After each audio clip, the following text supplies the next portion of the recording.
باپ اور بیٹے اور روح القدس کے نام میں آمین۔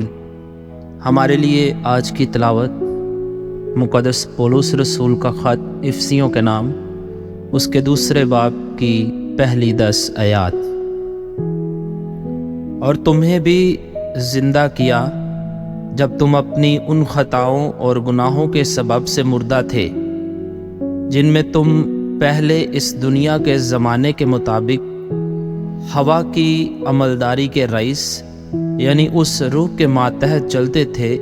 جو اب تک ضد کے فرزندوں میں تاثیر کرتی ہے۔ ان میں ہم بھی سب کے سب پہلے اپنی جسمانی شہوتوں میں زندگی گزارتے اور جسم اور نفس کی خواہشیں پوری کرتے تھے اور دوسروں کی مانند طبیعت سے غضب کے فرزند تھے، مگر خدا نے جو رحم میں دولت مند ہے اپنی نہایت بڑی محبت سے جس سے اس نے ہمیں پیار کیا ہے، ہمیں جو گناہوں کے سبب سے مردہ تھے مسیح میں اس کے ساتھ زندہ کیا، اور اس نے ہمیں اس کے ساتھ اٹھایا اور مسیح یسوع میں آسمان پر اس کے ساتھ بٹھایا، تاکہ وہ اپنی اس مہربانی سے جو مسیح یسوع میں ہم پر ہے آنے والے زمانوں میں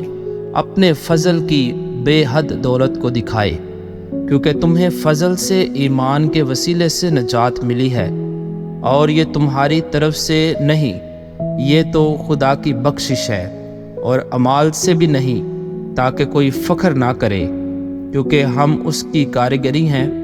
اور مسیح یسوع میں نیک اعمال کے واسطے پیدا کیے گئے، جنہیں خدا نے پہلے سے تیار کیا ہوا ہے کہ ہم ان پر چلیں۔ پاک کلام کے پڑھے اور سنے جانے پر خدا کی برکت ہو۔